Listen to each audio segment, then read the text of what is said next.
ಅಧ್ಯಕ್ಷರೇ ನೋಡಿ, ಅದಾನಿನ ಮನೆ ಕರ್ಸ್ಕೊಂತಾರೆ, ನಾಗೇಂದ್ರನ ಮನೆ ಕರ್ಸ್ಕೊಂಡು ರಾಜೀನಾಮೆ ಕೊಡಕ್ಕಾಗಲ್ಲ. ಅದಾನಿಗೆ ಕಾರ್ಪೊರೇಟ್ ಹಾಕಿ ಕರ್ಸ್ಕೊಂತಾರೆ, ಬೈತಾರೆ ಬಿಜೆಪಿ ಏಜೆಂಟ್ ಅವನೇ ಕರ್ಸ್ಕೊಂಡು ಚರ್ಚೆ ಮಾಡ್ತಾರೆ. ಇಲ್ಲಿ ನಾಗೇಂದ್ರನ್ ಕರ್ಕೊಂಡು 5 ನಿಮಿಷ ಕೆಲಸ ರಾಜೀನಾಮೆ ಮನೆ ಕರೆಸಿ 5 ನಿಮಿಷ ಹೇಳಿದ್ರೆ ರಾಜೀನಾಮೆ ಆಗೋತತೆ. ಅದಾನಿಗೆ ಒಂದು ಗೌರವ ನಾಗೇಂದ್ರ ಒಂದ್ಸರಿ ಕೊಟ್ಬಿಡಿ, ಅವನು ಕಳಿಸ್ಬಿಡಿ ಮನೆಗೆ. ಇದು ಕಾಂಗ್ರೆಸ್ ಪಾರ್ಟಿ ಇವತ್ತು ಒಂದು ರೀತಿ ಅಪರಾಧಿ ಸ್ಥಾನದಲ್ಲಿ ನಿಂತಿದೆ. ಅಪರಾಧಿ ಸ್ಥಾನದಲ್ಲಿದೆ. ನಾವು ಬರಗಾಲ ಚರ್ಚೆ ಬಗ್ಗೆ ನಾವು ರೆಡಿ ಇದ್ದೀರಿ, ಮಾತಾಡಕ್ ರೆಡಿ ಇದ್ದೀರಿ. ಬರಗಾಲ ಚರ್ಚೆ ಬಗ್ಗೆ ನಾವು ರೆಡಿ ಇದ್ದೀರಿ, ನೈಸ್ ಬಗ್ಗೆ ರೆಡಿ ಇದ್ದೀರಿ, ಬಿಡದಿ ಬಗ್ಗೆ ರೆಡಿ ಇದ್ದೀರಿ, ರೇಷನ್ ಕಾರ್ಡ್ ರದ್ದು ಮಾಡಿದ್ದಾರೆ ಅದ್ರ ಬಗ್ಗೆ ನಾವು ರೆಡಿ ಇದ್ದೀರಿ, 5 ತಿಂಗಳಿಂದ ಪೆನ್ಷನ್ ಕೊಟ್ಟಿಲ್ಲ ಅದ್ರ ಬಗ್ಗೆನೂ ನಾವು ರೆಡಿ ಇದ್ದೀರಿ. ಎಲ್ಲರೂ ಒಬ್ಬನಾಗೆ ಒಂದು ಕೋಟಿ ದಲಿತರಿದ್ದಾರೆ, 1 ಕೋಟಿ ದಲಿತರು ಬೇಕಾ, ಒಬ್ಬ ನಾಗೇಂದ್ರ ಬೇಕಾ? 1 ಕೋಟಿ ದಲಿತರು ಬೇಕಾ, ಒಬ್ಬ ನಾಗೇಂದ್ರ ಬೇಕಾ? ಕಾಂಗ್ರೆಸ್ ಅವರಿಗೆ ಒಬ್ಬ ನಾಗೇಂದ್ರ ಬೇಕು, 1 ಕೋಟಿ ದಲಿತರು ಬೇಡ. ಅದರಿಂದಲೇ ಇವತ್ತು ಇಷ್ಟೆಲ್ಲ ಪರಿಸ್ಥಿತಿ ಆಗ್ತಾ ಇದೆ. ಅಧ್ಯಕ್ಷರೇ, ಇವತ್ತು ಕರ್ನಾಟಕದಲ್ಲಿ ದಲಿತರೆಲ್ಲ ಎದ್ದಿದ್ದಾರೆ, ದಲಿತರು ಎದ್ದಿದ್ದಾರೆ. ನಮ್ಮ ನ್ಯಾಯ ಕೊಡಿ, ನಮ್ಮ ದುಡ್ಡು 187 ಕೋಟಿ ನಮ್ಮ ಅಕೌಂಟ್ ಬರಬೇಕು, ಟ್ಯಾಕ್ಸ್ ಪೇಯರ್ಸ್ ಹಣ ನಮ್ಮ ಅಕೌಂಟ್ ಬರಬೇಕು.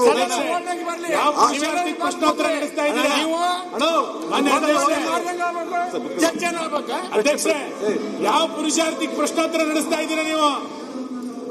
ಅಧ್ಯಕ್ಷರೇ,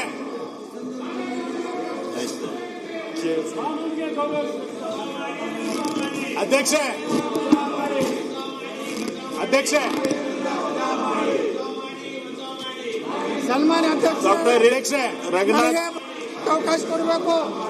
ಕಳೆದ 1 ವಾರದಿಂದ ನಮ್ಮ ಉದ್ದೇಶ ಇರ್ತಕ್ಕಂಥದ್ದು ನಾಗೇಂದ್ರ ಅಂತಲ್ಲ, ನಮ್ಮ ಉದ್ದೇಶ ಇರೋದು 1 ಕೋಟಿ ದಲಿತ ಇದಾರಲ್ಲ ಅವ್ರು ಮುಖ್ಯ.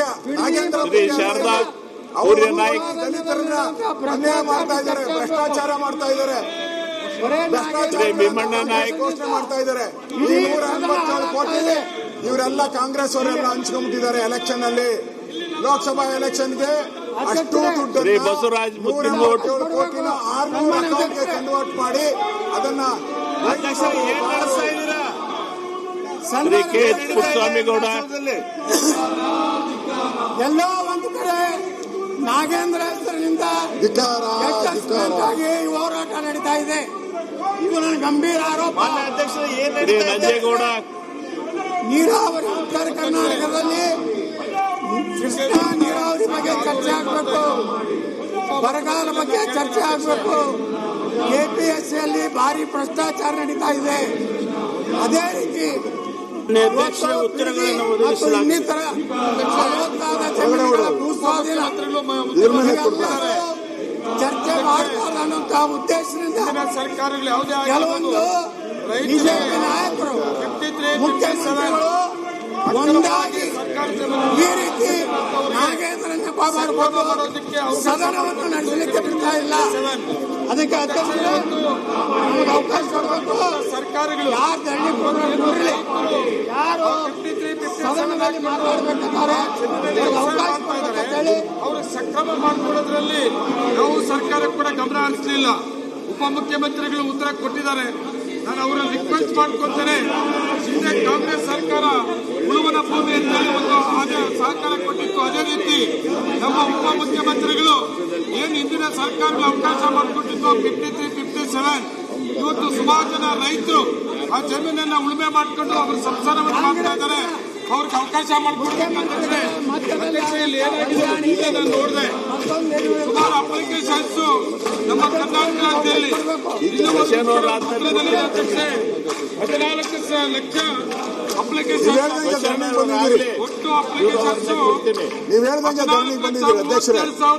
ನೀವು ಹೇಳಿದ್ರಲ್ಲ ಧರಣಿಗೆ ಬನ್ನಿ ಅಂತ, 53, 57 ಇದೆ ಅಧ್ಯಕ್ಷ. ಉತ್ತರದಲ್ಲಿ ಬಂದ್ಬಿಟ್ಟಿದ್ದೀರಿ. 6,933 ಸರ್ಕಾರ ಕೊಟ್ಟಂತ ರೈತರಿಗೆ ಅವಕಾಶ ಎಷ್ಟು ಮಾತ್ರ ಅನುಕೂಲ ಆಗ್ತಾ ಇದೆ ಅಧ್ಯಕ್ಷ. ರೈತ ಉಳುಮೆ ಮಾಡ್ಕೊತಾರಂತ ಜಮೀನ ನಾವು ಅವಕಾಶ ಮಾಡಿಕೊಟ್ಟು 53, 57 ಹಾಕೊಡೋದಕ್ಕೆ ಖಾಲಿ ಮಾಡಿಸೋದಕ್ಕೆ ಸಾಧ್ಯನೇ ಇಲ್ಲ ಅಧ್ಯಕ್ಷರೇ. ಅದಕ್ಕಾಗಿ ತಾವು ಸರ್ಕಾರ ಅವ್ರಿಗೆ ಸಕ್ರಮ ಮಾಡಿಕೊಡ್ಬೇಕು. ಮತ್ತೆ ದರಖಾಸ್ತು ಕಮಿಟಿ ಅಂತ ಏನಿದೆ ಅದಕ್ಕೆ ಅಧಿಕಾರನ ಕೊಟ್ಟಿಲ್ಲ ಅಧ್ಯಕ್ಷೆ. ಉದಾಹರಣೆ ಒಂದು ಮಾಹಿತಿಯನ್ನ ನಮ್ಮ ಉಪಮುಖ್ಯಮಂತ್ರಿ ಕೊಟ್ಟಿಲ್ಲ ಅಧ್ಯಕ್ಷೆ. ನಮ್ಮ ಕೋಲಾರ ಜಿಲ್ಲೆಯಲ್ಲಿ ಅಧ್ಯಕ್ಷೆ ತಾಲೂಕು ಒಂದು ಮಾಹಿತಿಯನ್ನ ಉಪಮುಖ್ಯಮಂತ್ರಿ ಕೊಟ್ಟಿಲ್ಲ ಅಧ್ಯಕ್ಷೆ. ಶ್ರೀನಿವಾಸಪುರದಲ್ಲಿ 12,531 ಅಪ್ಲಿಕೇಶನ್ಸ್ ಇದೆ ಅಧ್ಯಕ್ಷೆ. ಅದರಲ್ಲಿ ರಿಜೆಕ್ಟ್ ಮಾಡಿರೋದು 12,800 ಅಪ್ಲಿಕೇಶನ್ಸ್. ಬರೀ ಒಪ್ಕೊಂಡಿರೋದು 533 ಮಾತ್ರ ಶ್ರೀನಿವಾಸಪುರ. ಕೋಲಾರ 17,056 ಅಪ್ಲಿಕೇಶನ್ಸ್ ಇದ್ರೆ ಅದರಲ್ಲಿ 743 ಅಪ್ಲಿಕೇಶನ್ ಮಾತ್ರ ಅಕ್ಸೆಪ್ಟ್ ಮಾಡಿದೆ. 16,313 ಅಪ್ಲಿಕೇಶನ್ಸ್ ರಿಜೆಕ್ಟ್ ಮಾಡಿದ್ವಿ ಅಂತ ಅಧ್ಯಕ್ಷೆ. ನಂದೇ ಕ್ಷೇತ್ರ ಮಾಲೂರು ತಾಲೂಕಲ್ಲಿ ಅಧ್ಯಕ್ಷೆ 10,866 ಅಪ್ಲಿಕೇಶನ್ಸ್ ಇದ್ರೆ ಬರೀ 862 ಅಪ್ಲಿಕೇಶನ್ಸ್ ಮಾತ್ರ ಅಕ್ಸೆಪ್ಟ್ ಆಗಿದೆ. 9,968 ಅಪ್ಲಿಕೇಶನ್ ರಿಜೆಕ್ಟ್ ಮಾಡಿದೆ ಅಧ್ಯಕ್ಷೆ. ಇದು ಜಿಲ್ಲಾಧಿಕಾರಿಗಳು ಮಾಡಿರೋದು ಅಂತ ಹೇಳ್ತಾರೆ ಅಧ್ಯಕ್ಷೆ. ಇನ್ನೊಂದು ಇಲ್ಲಿ ಪ್ರಾಬ್ಲಮ್ಸ್ ಏನಾಗಿದೆ ಅಧ್ಯಕ್ಷೆ ಅಂದ್ರೆ ರಾಜ್ಯಗಳಿಗೆ ಜಾಗವನ್ನ ರಿಸರ್ವ್ ಮಾಡಬೇಕು ಅಂತಿದೆ ಅಧ್ಯಕ್ಷೆ. ನಾನು ಉಪಮುಖ್ಯಮಂತ್ರಿ ಒಂದು ಮನವಿಯನ್ನ ಮಾಡ್ತೇನೆ. ಅವಕಾಶ ಮಾಡಿಕೊಟ್ಟಿದ್ದೀರಿ. ರಾಜ್ಯಗಳಿಗೆ ಈ ಗ್ರಾಮದಲ್ಲಿ ಇದೆಯಾ ಇಲ್ಲ ಪಕ್ಕದ ಗ್ರಾಮದಲ್ಲಿ ಇದೆಯಾ? ಇಲ್ಲ ಅಂದ್ರೆ ಕನಿಷ್ಠ ಅರಣ್ಯ ಇಲಾಖೆ 100 ಎಕರೆ ಇದೆ ಅಧ್ಯಕ್ಷೆ. ರಾಜ್ಯಗಳಿಗೆ ಅವಕಾಶ ಮಾಡಿಕೊಟ್ರೆ ಏನು ರೈತರಿಗೆ 53, 57 ಅವಕಾಶ ಮಾಡಿಕೊಟ್ಟಿದ್ರೆ ಇಷ್ಟು ಅಪ್ಲಿಕೇಶನ್ಸ್ ಪೆಂಡಿಂಗ್ ಇದೆ. ತಮ್ಮ ಸರ್ಕಾರದ ಹೆಸರಿರ್ತದೆ, ತಮ್ಮ ಹೆಸರಿರ್ತದೆ, ಇವೆಲ್ಲ ಕ್ಲಿಯರ್ ಮಾಡಬಹುದು ಅಧ್ಯಕ್ಷೆ. ಜಿಲ್ಲಾಧಿಕಾರಿಗಳಿಗೆ ಈ ಅಪ್ಲಿಕೇಶನ್ಸ್ ಯಾವ್ದು ಉಳಿಸಬೇಕು, ಯಾವ್ದು ರಿಜೆಕ್ಟ್ ಮಾಡಬೇಕು ಅಂತ ಅಧಿಕಾರ ಕೊಟ್ಟಿದೆ ಅಧ್ಯಕ್ಷೆ. ಇದು ಜಿಲ್ಲಾಧಿಕಾರಿಗಳು ಸರಿಯಾಗಿ ಮಾಹಿತಿ ತಗೊಂಡೆ ಸುಮಾರು ಅಪ್ಲಿಕೇಶನ್ ರಿಜೆಕ್ಟ್ ಮಾಡಿದ್ದಾರೆ ಅಧ್ಯಕ್ಷೆ. ಒಂದು ಮಾಹಿತಿಯನ್ನ ನಾನು ಉಪಮುಖ್ಯಮಂತ್ರಿ ಕೊಡ್ತೇನೆ ಅಧ್ಯಕ್ಷೆ. ಎಲ್ಲ ಕಡೆ ಅಲ್ಲ, ಕೆಲವು ಕಡೆ ಮಂಡ್ಯದಲ್ಲಿ ಅಧ್ಯಕ್ಷರೇ ಕೇರ್ಪೇಟೆಯಲ್ಲಿ 18,073 ಅಪ್ಲಿಕೇಶನ್ಸ್ ಅದರಲ್ಲಿ ಬರೀ 2,000 ಅಪ್ಲಿಕೇಶನ್ ರಿಜೆಕ್ಟ್ ಮಾಡ್ತಾರೆ. ಅಕ್ಸೆಪ್ಟ್ ಮಾಡಿದ್ದಾರೆ.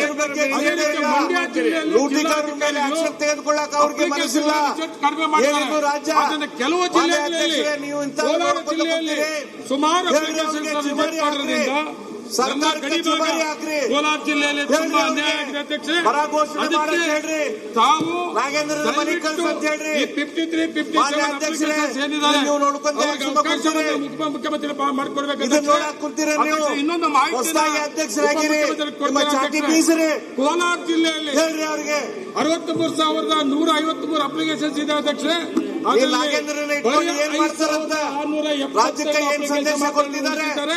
ಇನ್ನು ಎಲ್ಲ ಅಪ್ಲಿಕೇಶನ್ ಉಪಮುಖ್ಯಮಂತ್ರಿ ಗಮನಕ್ಕೆ ತರ್ತಾ ಇದ್ದಾರೆ.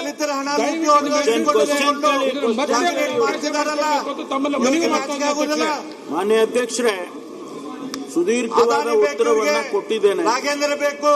ಅವರು ಕಳೆದ 3 ವರ್ಷದಲ್ಲಿ ದಲಿತರು ಬೇಡ, ಏನು ಭಗವತ್ ಸಮಿತಿ ಮತ್ತು ಆಪ್ ನಲ್ಲಿ ನಾಗೇಂದ್ರ ಬೇಕು, ಅದಾನಿ ಬೇಕು, ನಮೂನೆ 53 ಅರ್ಜಿಗಳು ಎಷ್ಟು ಅಂತ ಕೇಳಿದರೆ ಅವರಿಗೆ ಮಾಹಿತಿಯನ್ನು ಕೊಟ್ಟಿದ್ದೇನೆ.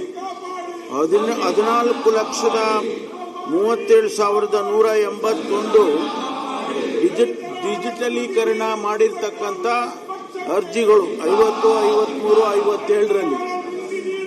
ಆಮೇಲೆ ಜಿಲ್ಲಾಧಿಕಾರಿಗಳಿಂದ ವಜಾ ಮಾಡಿರ್ತಕ್ಕಂಥದ್ದು ಸುಮಾರು 6,98,933. ಅದೇ ರೀತಿ ಡಿಜಿಟಲೀಕರಣ ಮಾಡಿ ಅಂತಿಮ ತೀರ್ಮಾನಕ್ಕೆ ಬಾಕಿ ಇರ್ತಕ್ಕಂಥ ಅರ್ಜಿಗಳನ್ನು ಕೂಡ ಕೊಟ್ಟಿದ್ದೇನೆ. 7,38,248 ಇದು ಪೆಂಡಿಂಗ್ ಇರ್ತಕ್ಕಂಥ ಅರ್ಜಿಗಳು ಜಿಲ್ಲಾಧಿಕಾರಿಗಳಿಂದ ಬಂದಿರತಕ್ಕಂಥದ್ದು. ಹಾಗಾಗಿ ನಾನು ಅವರಿಗೆ ಸುದೀರ್ಘವಾದ ಉತ್ತರ ಕೊಟ್ಟಿದ್ದೇನೆ. ಈ ಗೋಮಾಳದಲ್ಲಿ ಏನು 57ರಲ್ಲಿ ಮಂಜೂರು ಮಾಡತಕ್ಕಂಥದ್ದಿವೆ, ತಿರಸ್ಕಾರ ಮಾಡಿದ್ದಾರೆ. 3 ಬಾರಿ 2001ರಲ್ಲಿ ವಜಾ ಮಾಡಿ ಮತ್ತು 2021ರಲ್ಲಿ 3 ಬಾರಿ ಅದು ತಿರಸ್ಕಾರ ಆಗಿದೆ ಸುಪ್ರೀಂ ಕೋರ್ಟ್ನಲ್ಲಿ. ಆದ್ರಿಂದ ಅದನ್ನ ಮಾಡೋದಕ್ಕೆ ಬರೋದಿಲ್ಲ. ಮಿಕ್ಕ ಏನೆಲ್ಲ ಕೆಲವು ಸಲಹೆಗಳು ಕೊಟ್ಟಿದ್ದಾರೆ ಅವ್ರ ಜೊತೆಯಲ್ಲಿ ನಾನು ಚರ್ಚೆ ಮಾಡಿ ತೀರ್ಮಾನ ತಗೊಳ್ತೇನೆ.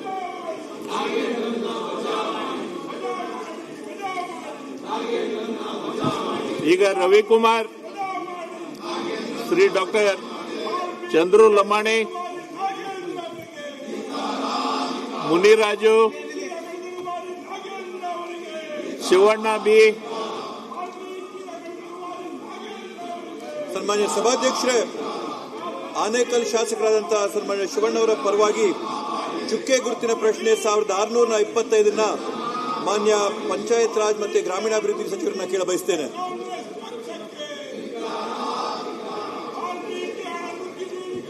ಖಂಡ್ರೆ ಅವರೇ, ಖಂಡ್ರೆ